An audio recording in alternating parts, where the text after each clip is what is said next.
We live in a world of symbols, many of which that dominates our everyday lives. Just look around you. You cannot go too far without seeing a symbol.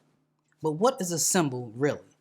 A symbol is defined as a mark, a sign, a brand, or a word that symbolizes an idea. And so symbols take the form of words, sounds, gestures, ideas, or visual images and are used to convey a message. When you see common symbols like that of a red octagon, you know instinctively that means to stop.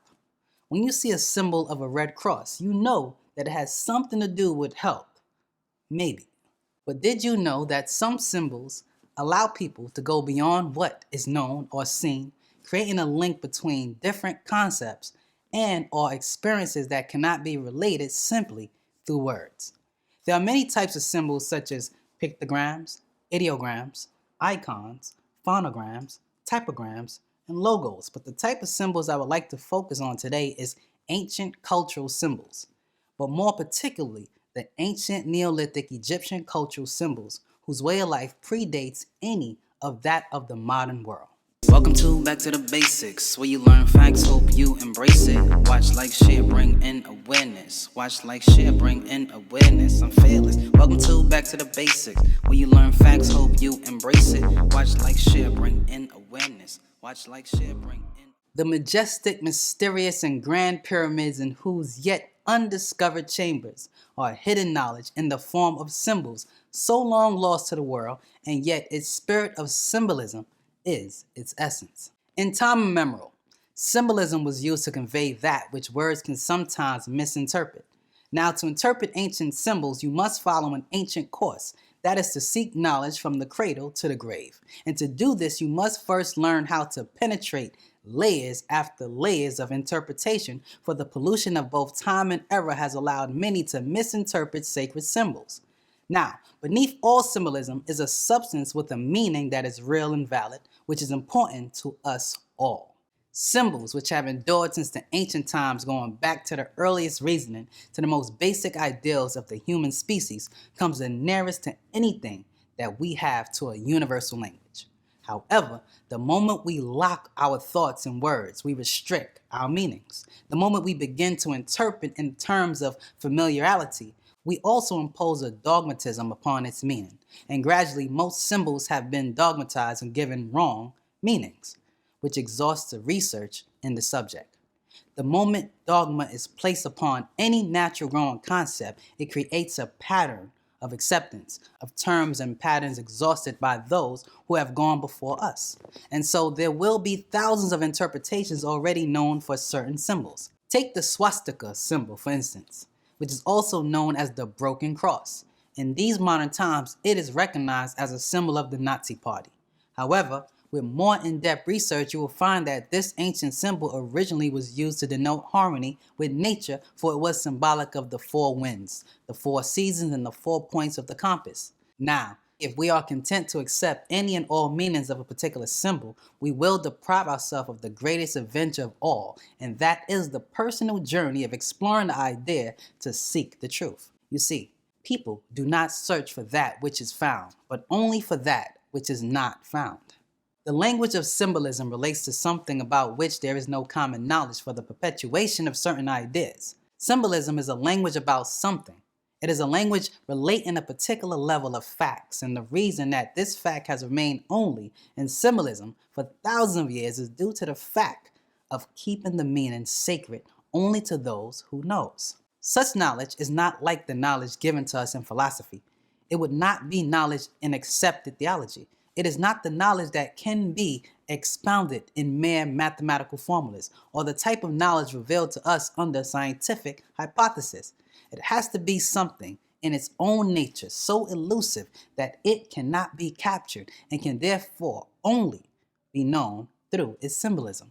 And so that which is not available to us in knowledge is knowledge itself. In other words, we know about many things, and yet the substantial reality of it all, we know very little. The great wealth of symbolism had to do with the attributes of deity, with the substance of human consciousness, with the nature of the soul, with the substance and material of the mind. And these things relate to certainty, which most desire to possess but do not adequately possess at the present time.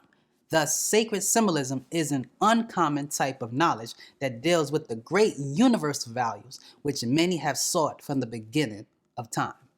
The essential symbols of my concern today are the Ankh, Ankh'twi, crescent, and the all-seeing eye. Let me begin with the all-seeing eye. Everyone is familiar with this Tamarian Egyptian symbol, for it shows up very often. You can find it on the back of the US $1 note. You can find it on broadcasting systems such as CBS and cable companies such as Time Warner. You can even find it amongst the Freemasons. And if you go farther back in history, you can find an eye used in the ancient Neolithic Egyptian times, often called the Eye of Hor or Horus, who is often depicted as a black man with a falcon mask. Now, what was the true origin of the all-seeing eye symbol, as taught by the ancient Tamarians, now known as the Egyptians? Well, it had to do with an explosion which became known by modern scientists as the Big Bang, which is antimatter clashing into matter to bring about alternate things. So immediately after this explosion, which took place trillions of years ago, this half, or the sum of things known as matter, from the first element called hydrogen on to the 99th element that is now called Einsteinium, these are your natural elements that gave way to man-made elements. These 99 elements make up the realm of matter, of the black universe, which consists chiefly of strong radiation. The word radiation etymologically means to emit, beam from radius, or rays, from which you get the word ray, as in the sun rays. This was taken from Re, the Tamarian deity. This radiation is the true dark existence in which all light was born, and this radiation formed a rapidly expanding sphere called the Primordial Fireball. This Primordial Fireball became the symbol of the iris of Re, the sun god. The ball of fire was symbolic of the eye opening from the world of supreme balance called darkness to let in the light to create images. Thus, the symbol of the sun with rays, or the eye of Re, is a symbol of the birth of the sun, which is the source of all of our existence on earth, for without the sun, all will die. Another ancient Neolithic Egyptian symbol I would like to address is the Ankh, which is the key to the door of eternal life. It is often simply referred to as the symbol of life. The Ankh is made up of two symbols, the Shen and the Tau. The Tau is a T-like symbol of the cross that was used in ancient Tamare, or Egypt, long before the Latin cross was introduced to Christianity. The cross comes from the Greek letter Tau, which was adopted from the Aramaic Hebrew letter Tau. The Ankh has also been associated with the sacred masculine and the sacred feminine joined as one to make life. If you look at the word cross in the Greek language, you would see the word staros, meaning an upright stake. And if you look in the word, you will see the word tau, the Tamarian cross.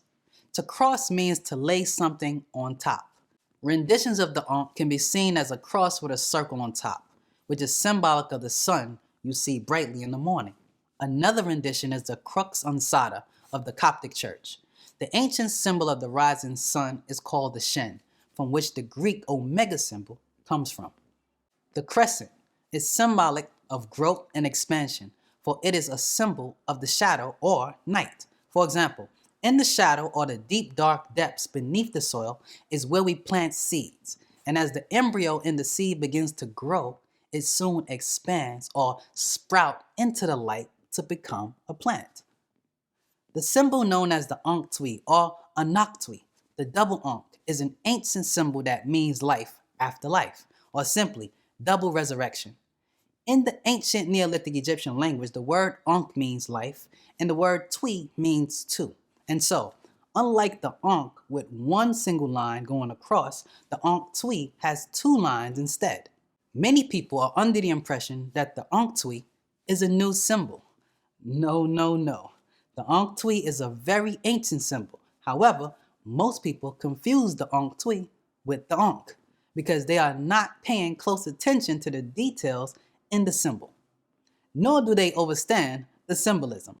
For example, most people, if they saw this symbol, they would say that this is an Ankh, ignoring the second line that is obviously present.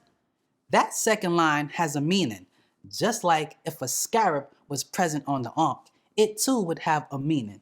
Because of this misunderstanding, it was necessary in this day and time for one of our own scholars, Dr. Malachi Z. York, to bring this to our awareness by simply bringing the other line down so that we can see the difference. Thus, you get the Ankh symbol of life after life. For we ancient Neolithic Egyptians knew that there were no such thing as death, and life is but a continuing journey from this plane of existence to another, and that our physical life was extremely short in comparison to our original etheric or spiritual existence.